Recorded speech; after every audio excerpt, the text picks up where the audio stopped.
Hello. So today we're going to talk about experimenting with pony beads. As you can see, I'm wearing the simple peyote stitch based on pony beads, and it is a nice little experiment that I have done. And this particular one is based um,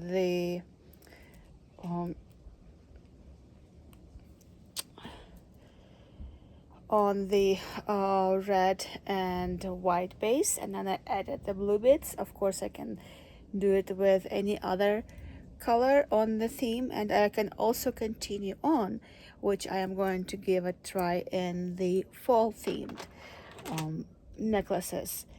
Another thing that I want to talk about is, in my previous video I mentioned that this particular loop right here is not connected properly for what I was looking for.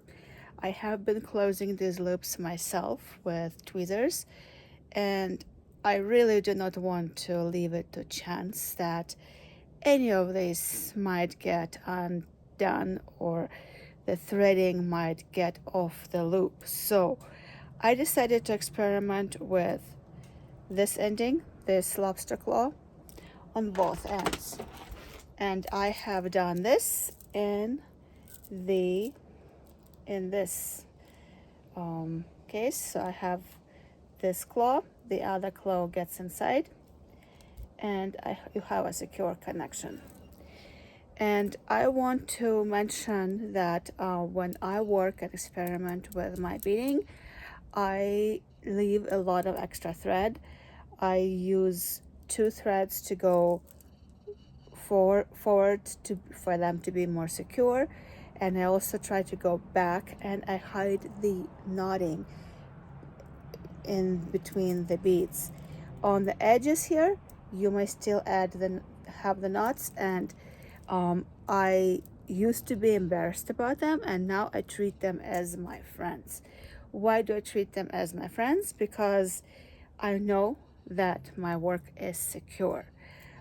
And I still try to hide them, make them neat and everything. But at the end, I care more about the work being secure. So when I wear it or when somebody else wears it, that it's not going to fall apart in the middle of it, and I can vouch for the quality of the work. I also did and experimented with the fall set of beads, and I have these two strands here. One is with the connection like this. That's when I decided to transition to lobster claws on both ends. And yes, I am going to cut up and disassemble the other these necklaces right here and do a version that has the lobster claws on both ends. And the other thing that I want to talk about in this case is ending the beads, the work. Whether you're working with the necklace or with the bracelet or any other work, if you're trying to hide work on the other end, you may end up with something like that.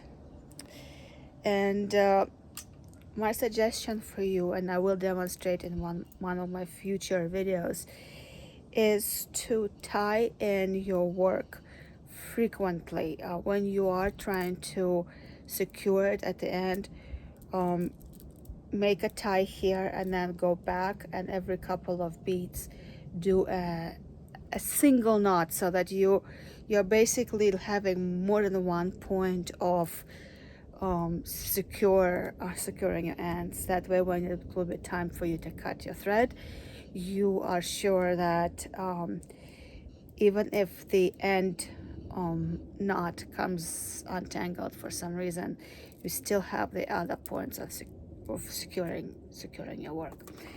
So here's what I did. I also measured my daughter. She wanted to have a shorter kids version, and I have a sample of that. So in the next video, I'm going to show you how that comes out. And since I have transitioned to lobster claws on both ends, it gave me an idea, and it's actually a way to test something out that I am going to demonstrate.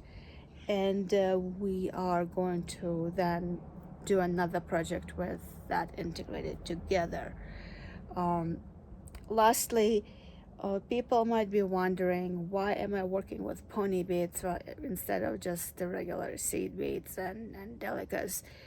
And to answer that question is my first videos were geared toward someone guiding their little ones, their kids, their students, their younger brothers or sisters through crafts projects. And if you know and you worked with kids, they don't have a lot of patience, and they also don't have a lot of attention span that will last for a long period of time. So pony beads, they are perfect to get results quickly, and they also are safer because they're not as small.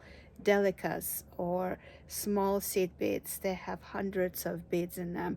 They take hours to do, and they're also, if they put them in their mouth, which if hopefully you're not giving them to toddlers or someone under 3, but even my 5-year-old tries to put it in her mouth and chew on it, and I tell her, take it out of your mouth, and she still does it. So it's just safer to work with these pony beads.